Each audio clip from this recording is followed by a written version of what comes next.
The Steve Lobby Agency presents the Christian Publishing Show, a podcast for writers who want to advance Christ's kingdom using the written word. Here's your host, Thomas Umstattd Jr. Welcome to the third and final episode in my series about what I am looking for as an agent. Previously, we talked about courage in episode 2 and hustle in episode 3, and I'll have links to those episodes in the show notes if you would like to listen to them. But in this episode, we are going to talk about the third thing I'm looking for, and that is resonance. Now, you may be wondering, why am I not looking for platform? And I do want to talk a little bit about platform and why platform is often what publishers look for. So Michael Hyatt popularized the term when he started blogging about it about 10 years ago. And it caught on and kind of spread around the industry. He later wrote a book about it, and we'll link to that book. And that's a good book. I like the book Platform. It's got a lot of useful advice. Some of it is a little dated now because the internet moves so quickly, but a lot of it is fundamentally sound, I would say. And platform is useful for publishers because it's an indication of whether books will sell or not. It helps them predict the success of the book. It doesn't necessarily make the book successful, but it correlates really strongly. Authors without platforms typically fail to sell books, especially in nonfiction. And so publishers will give more money, bigger advances to authors with big platforms. And Hyatt used his understanding of platforms to acquire a lot of the top authors. And ultimately, Thomas Nelson is the biggest Christian publishing company. And so all of that is true. But I would like to say, and to quote The Big Short, it ain't what you don't know that gets you into trouble. It's what you know for sure that just ain't so. So a lot of authors, when they look at platform, they're like, oh, I've got to get big platform numbers for publishers to be interested in me. And the reason why publishers, savvy publishers, are interested in platform is not necessarily for the platform itself. It's what the platform indicates. And what the platform can indicate is resonance. And the problem with platform is that it's gameable by savvy authors. There's lots of games that authors play, like follow me on Twitter and I'll follow you back and we'll both look like we're more famous. Buying fake followers. There's websites where you can go and buy 50,000 followers, 500,000 followers, and suddenly you look like you have 500,000 people following you on Instagram or following you on Twitter. A technique that was popular back in the day was what was called follower churn, where you would follow a lot of people on Twitter, and the ones who'd follow you back, you'd keep following them, you'd unfollow the ones who don't follow you back, and you keep doing that as you churn your way up to getting lots and lots of followers. And there's many other ways that technically savvy authors can game the metrics and make it look like they are bigger than they really are. It's kind of like those one-story buildings in the Old West, where they'd have this facade that would make them look like they're a 2 or 3-story building, but in reality, it's mostly fake.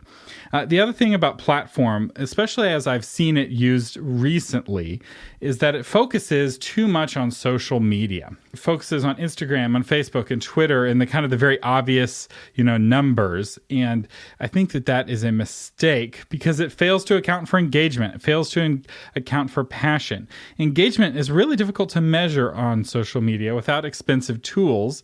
And I have not seen any authors using the expensive tools that like corporations use to measure engagement. I will say those tools really are priced for a corporation. So it makes sense for Pepsi to spend $500 a month or $5,000 a month for some social media tools. It doesn't make sense for an author to spend that kind of money.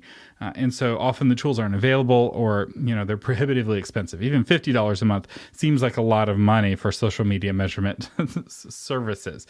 Another problem with platform is that it fails to take into account the number one reason why people buy books, and this is word of mouth. Just because I follow you on Twitter doesn't mean I'm going to buy your book. It doesn't mean that if I buy your book, I'm going to read your book. And if I read your book, it doesn't mean I'm going to recommend your book to my friends and talk about you. It doesn't capture any of those things. And that is ultimately what leads to success. It is that word of mouth, that viral spread of person to person from one reader to another. And then the final problem with platform is it fails to take into account the author's influence with influential people. There used to be a service that at least tried to capture this on Twitter called Clout, that would give you a Clout score based off of how influential you were and how influential you were with other influential people. But Clout now no longer exists, and if to get that data, you have to pay a lot of money. You'll see there's a trend here, and people typically aren't paying that money. And that number isn't as transparent. It used to be you could get a browser extension on Chrome that would, next to everyone's Twitter account, tell you what their Clout score was. That doesn't exist anymore. Social media has really changed over the last 5 years, and it's really becoming a money game. It's a place to go and spend money. It's not the free place to promote books it used to be. All right, so let's talk about the more useful metric. I would like to teach you a better way, and that is resonance. Now, to explain resonance, it's a musical term. A note can resonate in a room to make the whole room vibrate to the tone of that note. You'll notice, sometimes in a bathroom, where it's really small, all by yourself, you can make the whole bathroom hum to that certain tone. You go up a little bit, you go up, down a little bit, suddenly it's like it gets quiet and you're not resonating with the room. It's why some tones can break a wine glass while others can't at the same volume. So I can have two different speakers and two different wine glasses, and both of the speakers are at volume 5, and one is causing the glass to break and the other is not. In physics, resonance is a term, I guess the best way to explain it, it's like pushing a child on a swing.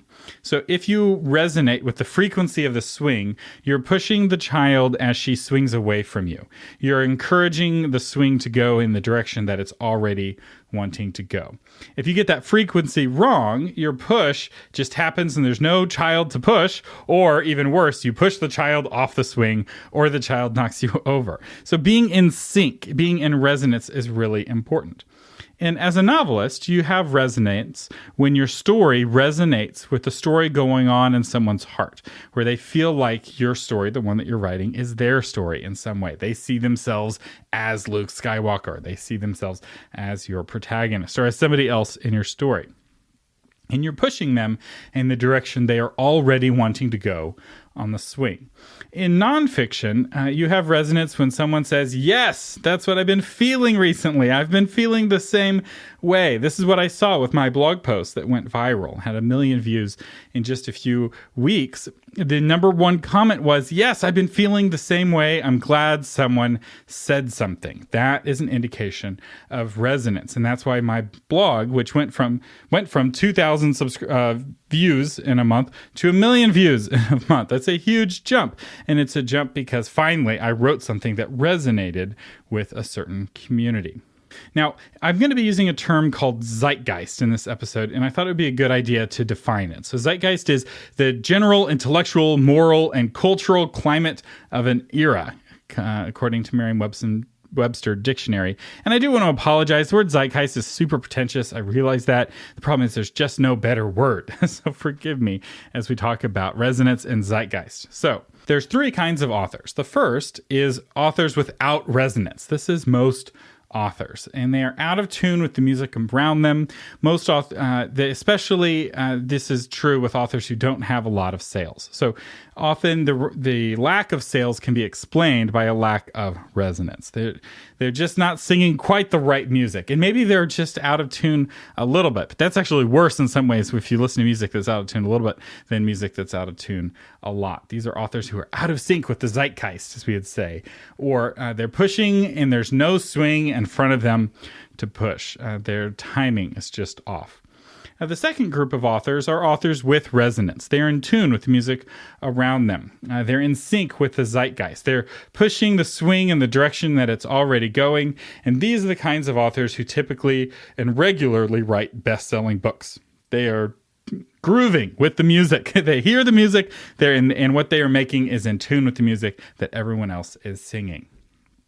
The third type of author, the rarest, the unicorn, the rarest kind of author is authors who make their own resonance. This is where your kind of unknown author who comes out of nowhere and writes a runaway surprise best-selling book.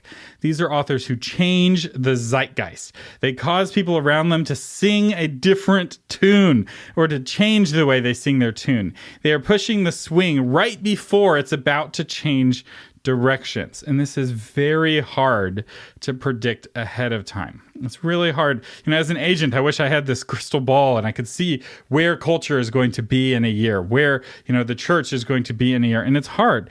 And often you're like, well, you're expecting trends to continue, right? The swing has been moving towards you all this time. I'm going to push the swing in a different direction. Like, oh, that's crazy. The swing has been moving back in this direction for several years, but there comes a tipping point where suddenly the swing is like frozen in space, right? And if you push at that moment, you can cause the swing to swing even higher and stronger in the other direction. This is almost impossible to do. And I would say for some communities in some years, no author successfully pulls this off.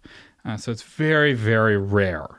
Somewhere someone is changing the zeitgeist, right? Culture is always changing, but it doesn't happen in every subculture every year. And every author wants to be in this third category, and it is really, really hard. So how do you find your resonance? You now understand what resonance is. You want to write a book that resonates with your readers.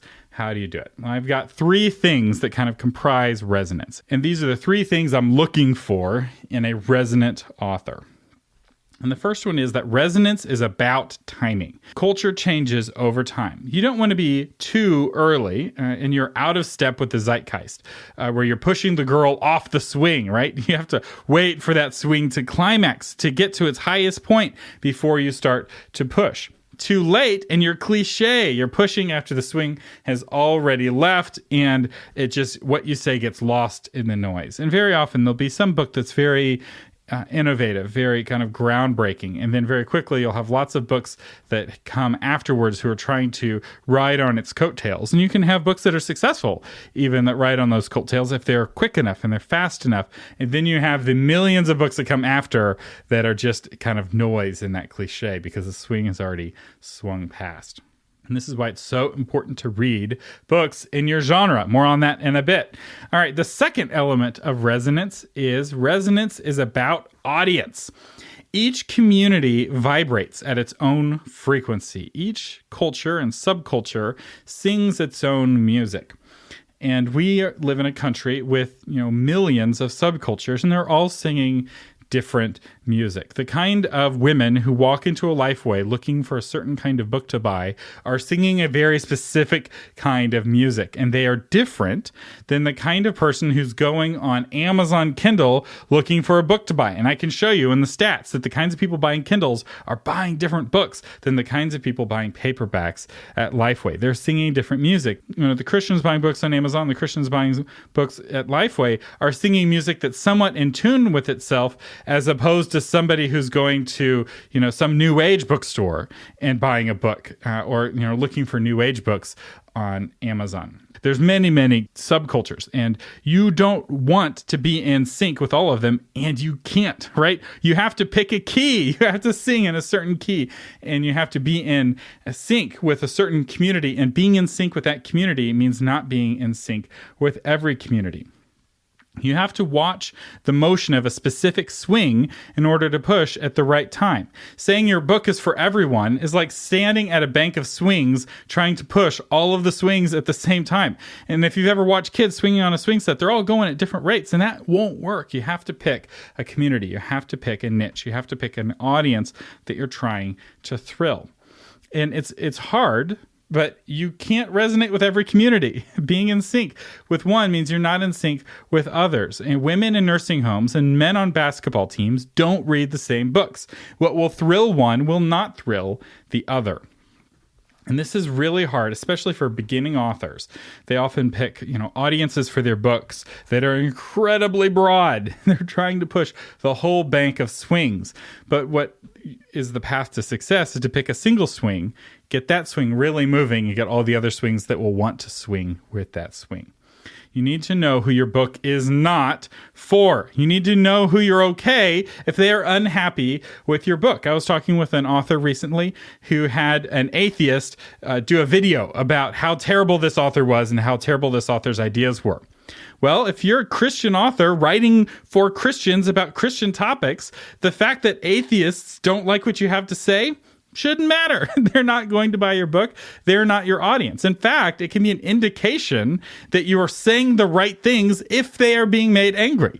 Let's reverse that. What if the Christians you're writing for are angry and the atheists are like, yeah, you're saying the right stuff? That may be an indication that you're not writing the right stuff. You're definitely not writing the right stuff to reach a Christian audience. And it's hard to be okay with people being unhappy about your book. But once you get there, it's incredibly liberating. It's very freeing to be like, I don't care what you think. You are not my target audience. And everyone has a target audience. Even Jesus had a target audience. His earthly ministry was focused on the Jews.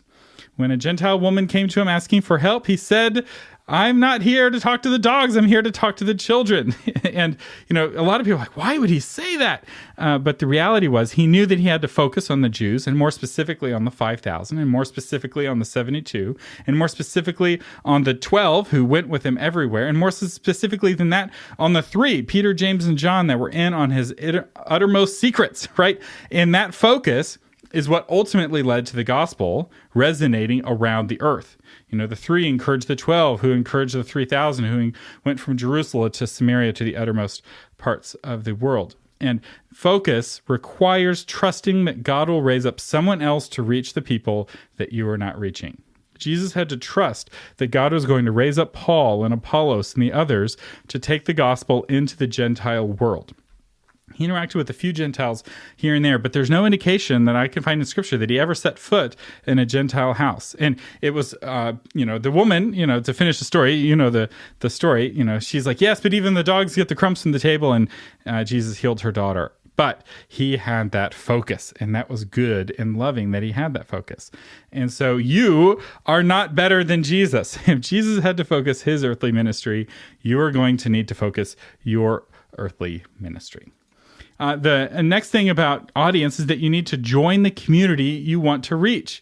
If they won't accept you, you won't be able to resonate with them. If you hate science fiction and you want to write a book to fix science fiction, you will fail. Why? Because the people who read science fiction like science fiction. This is what was wrong with The Last Jedi, the most recent major Star Wars film. It wasn't made by Star Wars fans. It was made by people who didn't like Star Wars, and they were trying to fix something that millions of people didn't think was broken. So making Luke Skywalker a coward, making the rebellion incompetent, making Rey a nobody was a fix that broke Star Wars. People don't want Luke Skywalker to be a coward. They want him to be a hero. And they didn't do that. They didn't deliver that in the movie, which is why the Star Wars franchise has taken such a big hit. And this is a lesson that you can learn. Maybe you're not writing science fiction. Maybe you're writing Amish, or you're writing romance. If you don't like Amish books, you are not going to succeed at writing Amish books, because you know who does like Amish books? The kinds of people who buy Amish books. And trying to write an Amish book to fix the Amish genre is like trying to make your own resonance. And it is very hard. It is almost impossible. And then, of course, sometimes it helps to have somebody prepare the audience for your message. If you are trying to bring that change, if you're trying to get people to resonate to a different tune, resonate on a different frequency, get the swings to swing differently on the swing set, it helps to have somebody who goes ahead of you. This is what John the Baptist did for Jesus, right? He went ahead and started to get that resonance to change, to prepare the way for Christ's message. All right, so we talked about how resonance is about timing. We talked about how resonance is about audience. The third thing resonance is about listening. You need to be able to hear the music around you to be in tune with it. You need to be able to watch the swings. You get the idea. I'm beating these metaphors to death, I'm afraid. But as a novelist, this means watching the movies and listening to the music that your target readers read and watch. This is actually a real secret, because people watch typically more movies than they read books. And so it's as important that you resonate with the kind of movies and TV shows that they like as you do with the kind of books that they read. And this is often a way where you can find an opportunity, is if a lot of movies or TV shows on a certain topic that there aren't a lot of books on, there's your chance. There's a chance to write a book with less competition. And of course, read the novels that your readers are reading. a lot of people are like, oh, I don't want to read the novels in my genre because I might get derivative ideas. And if that's your fear, one, you need to work on your craft more and on your voice. So that's not a fear. And two, you need to understand resonance because if you're too different, you're completely out of sync. Everyone is playing jazz and you're coming in and you're playing country, and the jazz and the country just don't mesh. You need to be able to listen to the music to play along. As nonfiction authors, this means finding where the conversation about your topic is taking place. And then you need to join that conversation to listen. Now, depending on your topic, that conversation may be going on in many different places. Maybe it's happening amongst blogs, amongst influencers. Maybe that's happening amongst podcasters. Perhaps the conversation's going on Reddit, or maybe it's going on Facebook groups. If you don't know where the conversation is happening on your topic, you are not ready to write a book about that topic. If you're writing about parenting, if you're writing about spiritual gifts or whatever it is, you need to find where people are talking about that. The people who are interested in that topic, where do they gather together to discuss that topic? Now, occasionally there's a topic that people are very passionate about, and there's nowhere on the line for them to gather and discuss that topic. This almost doesn't exist anymore. This used to be very true in the early days of the internet, but now pretty much every topic has a place where people gather to talk about it. But if somehow you found a topic where people are not gathering around that topic, create the place, create the venue where people can talk to each other about your topic, and then listen to the questions they're asking about your topic. And then practice resonating with them by writing blog posts on that topic that answer those questions, and watch your Google Analytics to see what is resonating. Look at the shares on Facebook and the comments, and you will see, oh, I have really struck a nerve with this post. Perhaps I should write some more about it. You can know when you have finished your book that it is resonating with an audience by using this iterative approach. It's easier with nonfiction than it is with fiction, because there's always some risk with fiction. You can't really test fiction the way you can test nonfiction. You can sort of with short stories, but even there, it's not as good of a test. With nonfiction, you can have, a guaranteed base hit if you use this approach of listening, answering the questions, and then watching the analytics on those questions on your blog or wherever to see if it is working. All right, so some final thoughts.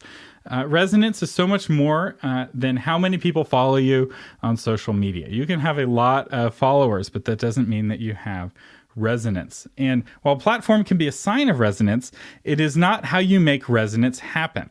Resonance is the horse, and the follower count, how many people follow you, is the cart that horse drags behind it. Don't put the cart in front of the horse. Tricks and games to get more traffic to your website or to get more followers to your Twitter isn't going to fix a resonance problem. And if you have good resonance, and as you learn how to resonate better and stronger with your audience, as you learn how to be more in tune with the zeitgeist, to use our SAT word for the episode, the more followers you will have.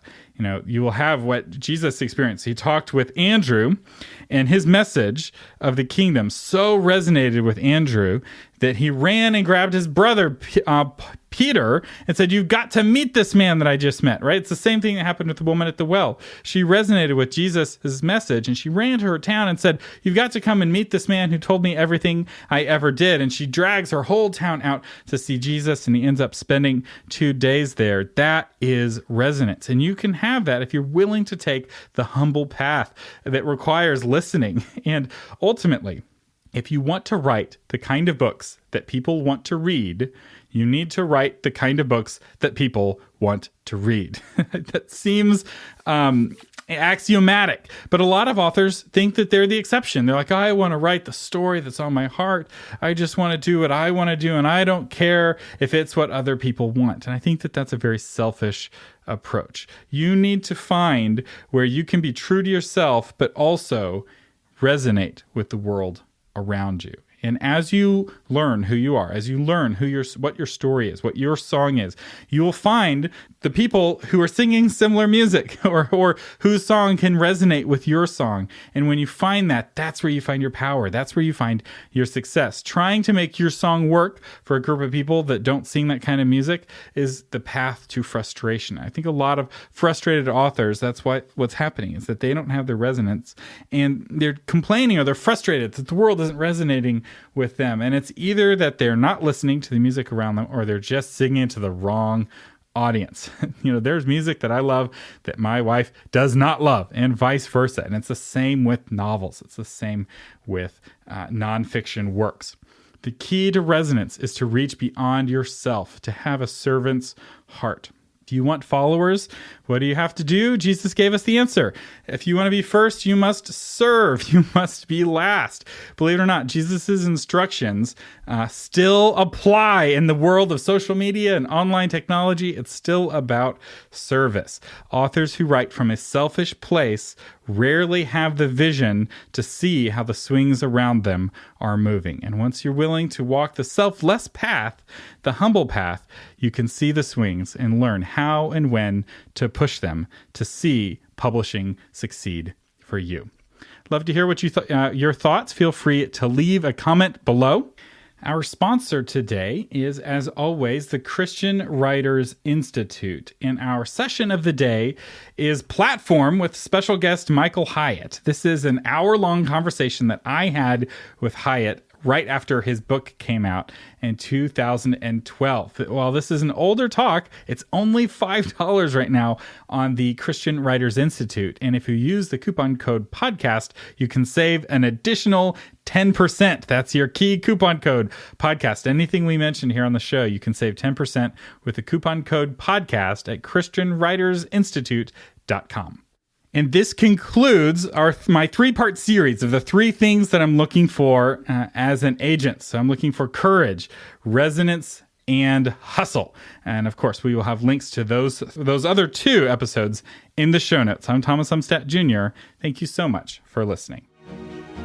Thank you for listening to the Christian Publishing Show. For more information and to get episodes delivered to your phone automatically, visit christianpublishingshow.com.